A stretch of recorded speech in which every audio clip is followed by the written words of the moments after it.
அன்பான அனைவருக்கும் இனிய வணக்கங்கள்.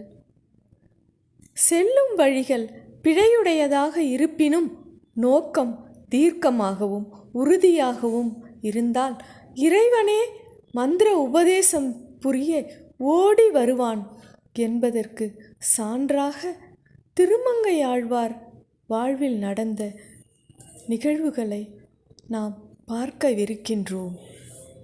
இனி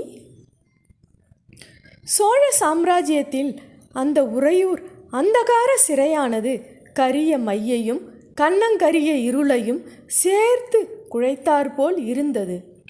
தீப்பந்தம் தாங்கியபடி வந்திருந்த இரு சிறை காவலர்கள் தீப்பந்த ஒளியினுள் சிறை கதவை திறக்கவே பெரும் பாடுபட்டனர். திறந்து கொண்ட கதவினை தொடர்ந்து உள்ளே காலை வைக்கவே அவர்களுக்கு அச்சமாக இருந்தது. ஒருவித கசட்டு வாசம் மூக்கை குமட்டியது. சில கருவண்டுகள் தீச்சுடர் தென்படவும் வேகமாய் மோதுவது போல் பறந்து வந்தன. அவர்கள் இருவரும் ஒதுங்கி கொண்டனர். அப்படியே ஒரு மன்னனை, அதிலும் அன்னமிடுவதை ஒரு பெரும் அறச்செயலாக கருதி செயல்பட்ட ஒரு மன்னனை இப்படி ஓர் அந்தகார சிறைக்குள் அடைத்திருப்பது சற்றும் தகாது.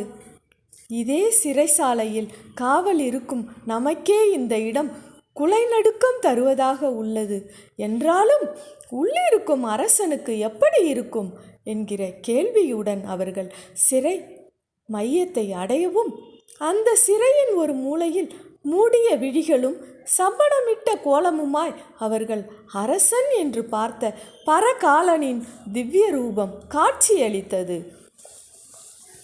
நெற்றியிலே சிறையில் அடைப்பதற்கு முன் தரித்து கொண்ட ஸ்ரீ சூரன திருமண் காப்பும் துளியும் அழிந்திடாதபடி காட்சி தந்தது. அவர்கள் வரவும் அவர்கள் வருகையை உணர்ந்து பரகாலனும் கண்மலர்ந்தான். முகத்தில் மெல்லிய குறுநகை ஒன்றையும் விளைவித்தான். பரகாலருக்கு எங்களுடைய பணிவான வந்தனங்கள் என்று இருவரில் ஒருவன் வந்த நோக்கத்தை கூறத் தொடங்கினான். நான் ஒரு கைதி, அதிலும் உங்கள் பேரரசனுக்கு கப்பம் கட்ட தவறிய ராஜ துரோகி. எனக்கு நீங்கள் வந்தனம் கூறுவது தவறு என்ற பரகாலனை இருவருமே அதிர்வோடு பார்த்தனர். சரி, நீங்கள் வந்த நோக்கத்தை கூறுங்கள். அதை எப்படி கூறுவது என்று தான் எங்களுக்கு தெரியவில்லை. அப்படியாயின் திரும்பி செல்லுங்கள். நான் அந்த மாலவன் நாமங்களை ஜபித்தபடி இருக்கிறேன். கால விரயம் செய்யாதீர்கள். பரகாவலரே, இந்த அந்தகார சிறைக்குள் எப்படி உங்களால் எந்த அச்சமும் இன்றி அமர்ந்து ஜபிக்க முடிகிறது? கண் இரண்டை யார் எப்பொழுது மூடிக்கொண்டாலும் அந்தகாரம்தானே. இதில் அச்சப்பட என்ன இருக்கிறது? உங்களை எண்ணி நாங்கள் வியர்க்கிறோம். இன்று இந்த அந்தகார சிறையில் உள்ள தாங்கள் நாளை இப்பூவுலகில் இருப்பீர்களா என்பதுதான் இன்றைய பெரிய விஷயமே. ஓ, அப்படி என்றால் நாளை நான் தூக்கிலிடப்பட போகிறேன் என்று கூறுங்கள். சாதாரணமாக எதிர்கொண்டு திருப்பி கேட்டான் பரகாலன். ஆம், பெரும் ராஜதுரோகியாக உங்களை அரசரின் அவையில் உள்ள சான்றோர்கள் முடிவெடுத்துள்ளனர். திருமங்கை எனும் குறுநிலத்திற்கு உங்களை மன்னனாக்கிய சோழ பேரரசுக்கே தாங்கள் துரோகம் செய்தது மட்டுமல்ல, கப்பமும் செலுத்த தவறிவிட்டீர்கள். அதோடு சோழ படை உங்களை கைது செய்ய வந்தபோது அவர்களை எதிர்த்து போரிட்டு அவ்வளவு பேரையும் ஓட ஓட விரட்டியும் அடித்துள்ளீர்கள். ஒரு குற்றத்திற்கு 3 குற்றங்கள். முதல் குற்றம் நன்றி மறந்தது. அடுத்த குற்றம் கப்பம் கட்ட தவறியது. 3வது குற்றம் அரச படைகளுடன் போரிட்டது. இதற்கு அந்தகார சிறையில் அடைத்திருப்பது என்பது சாதாரண தண்டனை. தூக்கிலே போடுவதுதான் சரியான தண்டனை என்பது அவை சான்றோர்களின் கருத்து. சிறை வீரர்களின் பேச்சின் விவரங்கள் மட்டுமல்ல, அதை அவர்கள் விரும்பவில்லை என்பதும் பளிச்சென்று தெரிந்தது. பரகாலன் முகத்தில் திரும்பவும் ஒரு புன்னகை. எப்படி உங்களால் இந்த நிலையிலும் புன்னகைக்க முடிகிறது? நான் புன்னகை புரிந்தது உங்கள் சான்றோர்களை எண்ணி. அவர்களுக்கு எப்பொழுதும் ஒரு பக்கத்தை மட்டுமே பார்க்க முடியும் என்பது தெரிகிறது. பரவாயில்லை, நான் என்னை அந்த மாலவனுக்கு கொடுத்துவிட்ட ஒருவன். அந்த நாராயணன் தான் இனி என் விஷயத்தில் முடிவு செய்ய வேண்டும். என் வாழ்நாள், இந்த ஸ்தூலம், நான் விடும் மூச்சு எல்லாமே நாராயண பிச்சைதானே. உங்கள் நாராயண பக்தியும் கூட இன்று பெரும் சர்ச்சைக்கு உள்ளானது. சோழ சாம்ராஜ்யம் ஒரு சைவ நாடு. இங்கு வைணவத்திற்கு இடமில்லை என்று ஒருவரும், சிவமே பெரிது, அந்த நாராயணன் ஒன்றுமில்லை என்றொருவரும் பேசிட, உங்கள் பக்தியே இன்று விவாத பொருளாகவும் ஆகிவிட்டது. அடடா, எம்பெருமானை சிறிதாக என்னும் ஊனுயிர்கள் கூட இந்த மண்ணில் உள்ளனரா? ஐயோ பாவம், நான் அவர்களுக்காக வருந்துகிறேன். இப்படி நீங்கள் பேசுவதால் ஆகப்போவது ஒன்றுமில்லை. உங்களை அந்த நாராயணனா வந்து நாளை காப்பாற்றப் போகிறான். ஒரு சிறைக்காவலன் கேட்ட விதமே சற்று இலப்பமாக இருந்தது. அது பரகாலனை கீறியது, கோபமும் ஊட்டியது. எதற்கு இந்த சிறுமையான பேச்சு? என்னை மட்டுமல்ல, உங்களை, உங்கள் அரசனை, இந்த நாட்டில் உள்ள அத்தனை உயிர்களையும் காத்து ரட்சித்து கொண்டு இருப்பது அந்த நாராயணன் தான். 1க்கு 9 அவதாரங்கள் கண்டு இந்த பூமியில் தர்மம் வாழ வழிகாட்டியதும் அந்த மாதவன்தான்.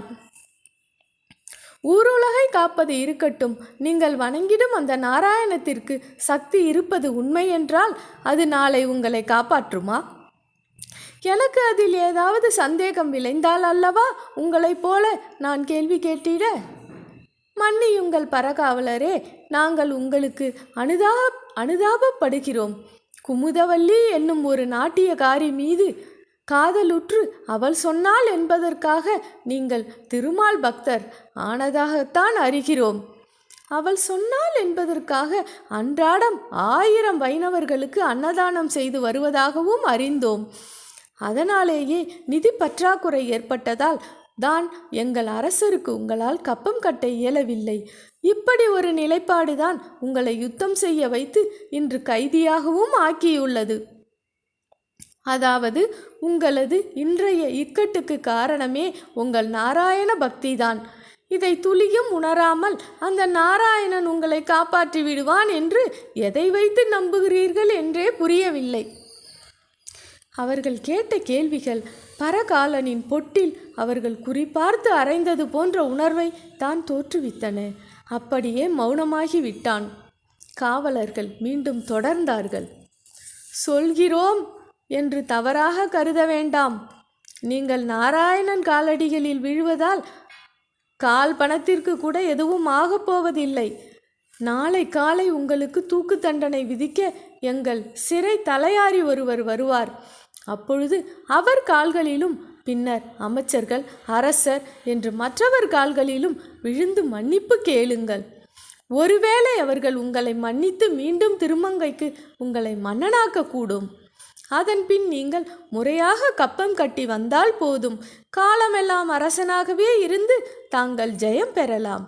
அன்றேல் நாளை காலை உங்களை தூக்கிலிட்டு அந்த பிணத்தை கூட குழி தோண்டி புதைத்திடாமல் சித்தன்ன வாசல் மலை மீது உள்ள சவப்பாறை மேல் தாங்கள் வீசப்பட்டு காக்கை குருவிகளுக்கு உணவாவீர்கள் என்று எச்சரிக்கிறோம்.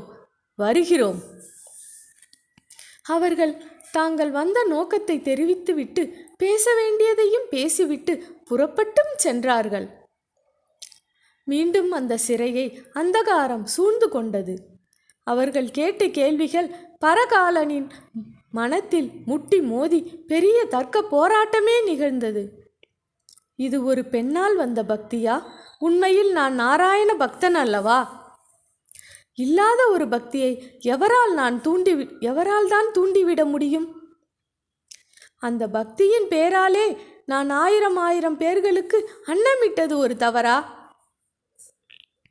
அள்ளி அள்ளி தந்திடும் அழகிய லட்சுமிக்கு தன் மார்பிலே இடமளித்திருக்கும் அந்த மாலவனுக்கு அவன் பொருட்டு நான் செய்யும் அன்னதானம் எல்லாம் ஒரு செலவா? அதன் பொருட்டு நான் நிதி இழக்கலாமா?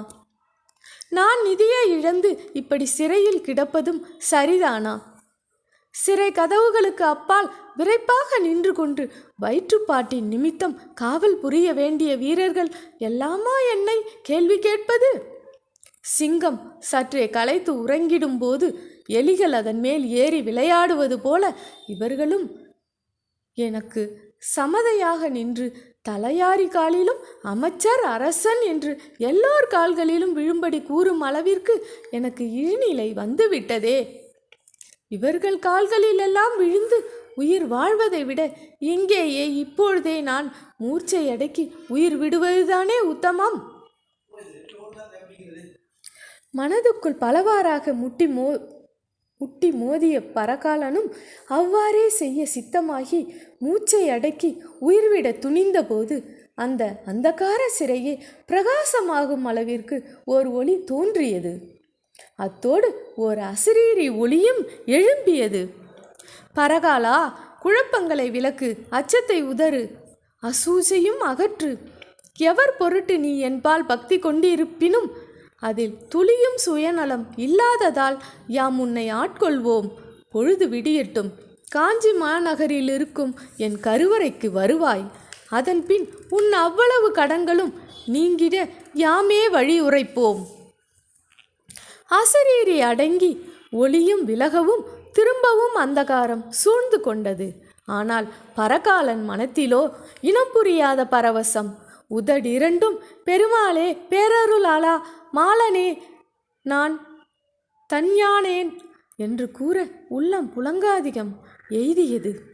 மறுநாள் காலை தலையாரி வந்து நின்றபோது பரகாலன் முகத்தில் தெரிந்த தெம்பையும் பொலிவையும் பார்த்து வியந்து போனான்.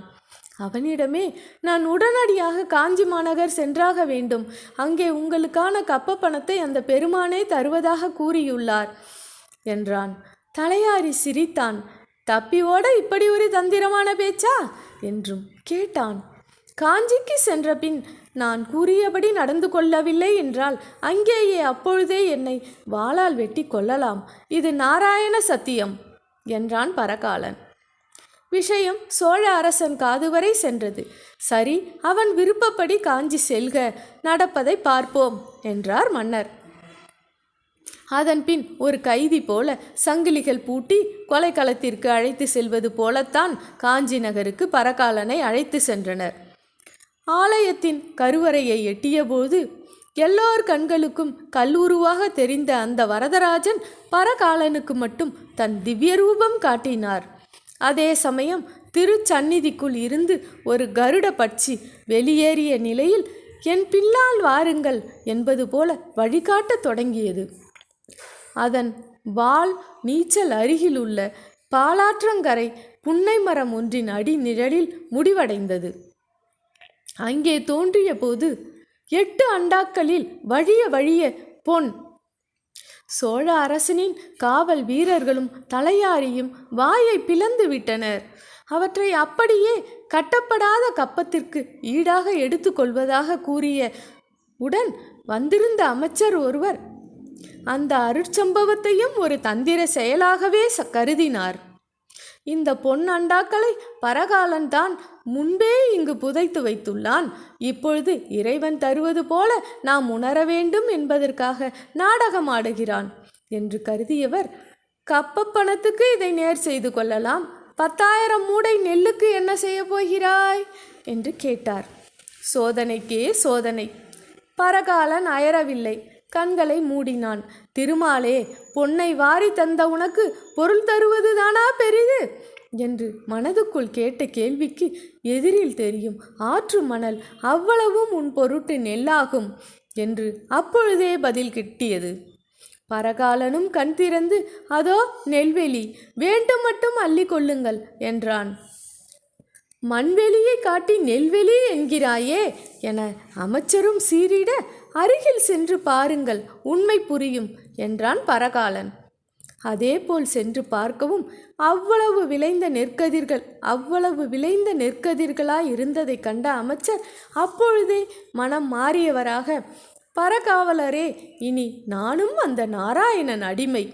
அடியவர் பொருட்டு அவனது அருளாற்றலை உணர்ந்தேன். என்று கண்ணீர் மல்க கூறினார். அப்படியே பரகாலன் காலடியிலும் விழுந்தார். செய்தி சோழ அரசனின் செவிகளுக்கும் சென்று சேர்ந்தது. அரசன் வியர்த்தான். அந்த நாராயணனையே ஆட்சி செய்யும் பக்தி திறம் கொண்டவரை இவ்வளவு நாள்களும் குறுநில மன்னனாக தான் வைத்திருந்தது எவ்வளவு பேதமை என உணர்ந்தான். அதன் காரணமாகவே பரகாவலரை நேருக்கு நேர் பார்க்கவே மருண்டான். காலச்சக்கரமும் உருண்டது. பரகாவலர் இப்பொழுது கைதியும் அல்ல, அதற்காக மன்னனும் அல்லன். இறைவன் கொடுத்த அவ்வளவு நிதியும் கப்பத்திற்கே பதிலாகிவிட்டது. இந்த நிலையில் மீண்டும் அன்னதானம் புரிவது எங்கனம்? பெரும் கேள்வி உள்ளத்துள் விளைந்து குடைந்தது. பார்த்தவர்கள் எல்லார் காலிலும் விழுந்து வணங்கினர்.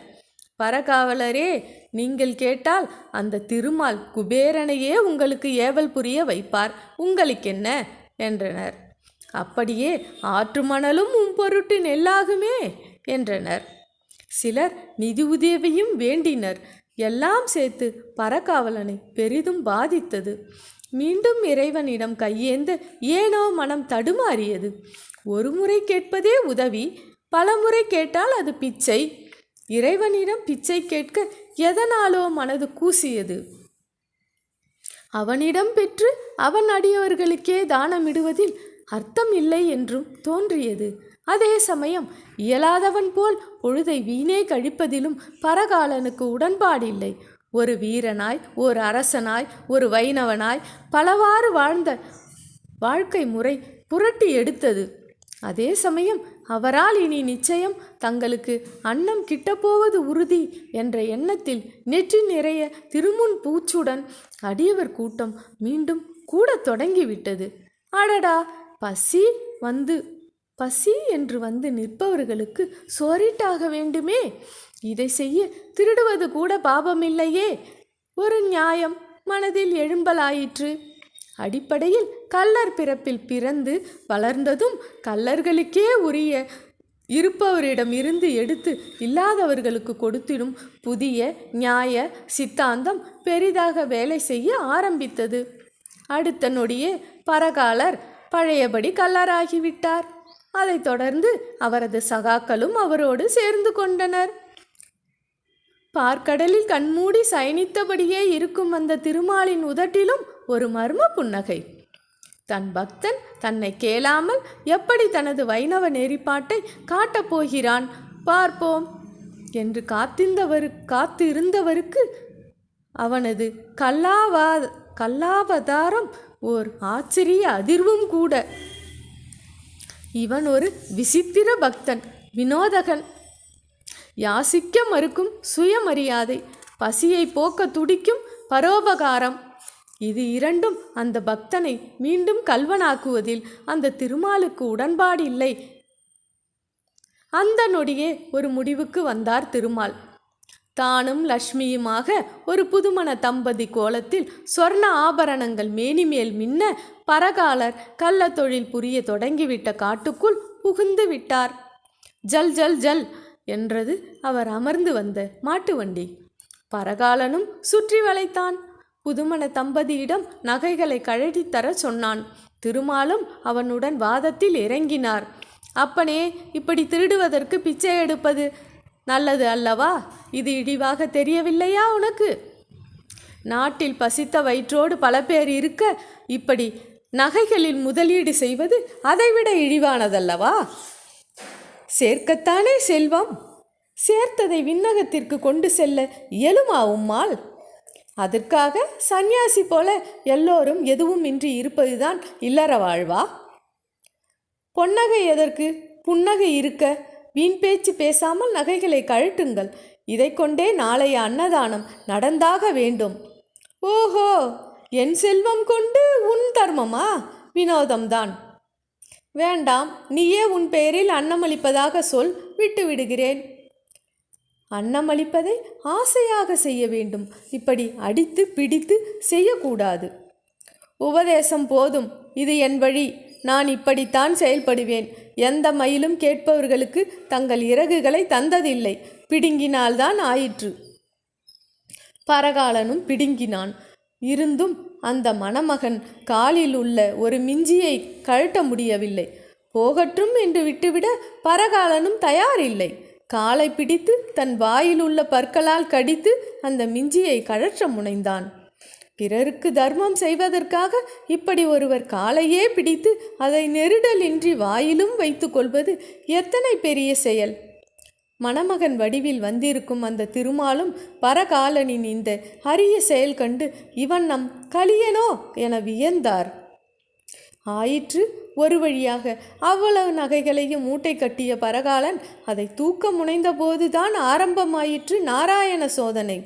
அதை அசைக்க கூட முடியவில்லை. மணமகனோ கை கொட்டி சிரிக்க தொடங்கிவிட்டார். பரகாலரிடம் அதிர்வு. இவன் மணமகன் மாத்திரமல்லன், இவன் ஒரு மாயாவி, இது ஏதோ சித்து வேலை என்று தீர்மானித்தவன், உண்மையை சொல், யார் நீ, மாயாவிதானே என்று கேட்க, அப்படித்தான் எல்லாரும் சொல்கிறார்கள் அப்பா என்று பதில் வந்தது.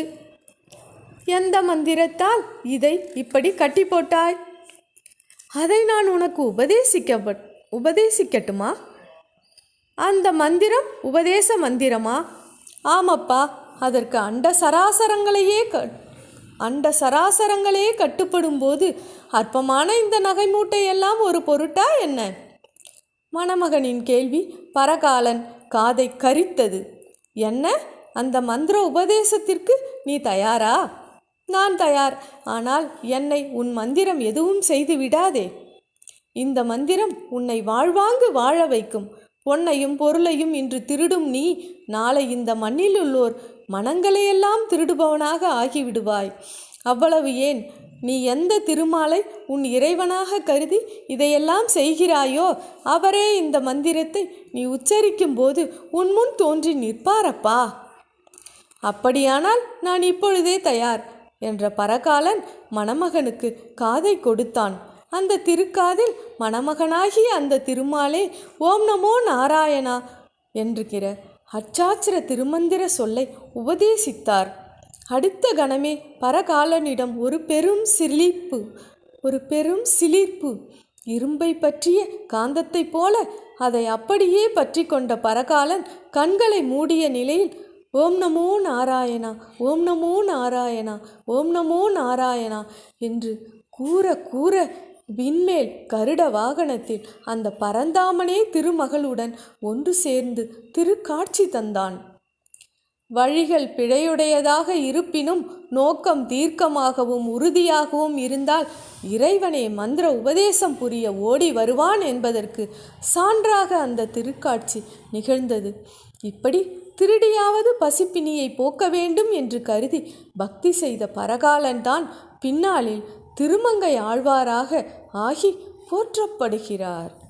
மேலும் பேசுவோம். நன்றிகள்.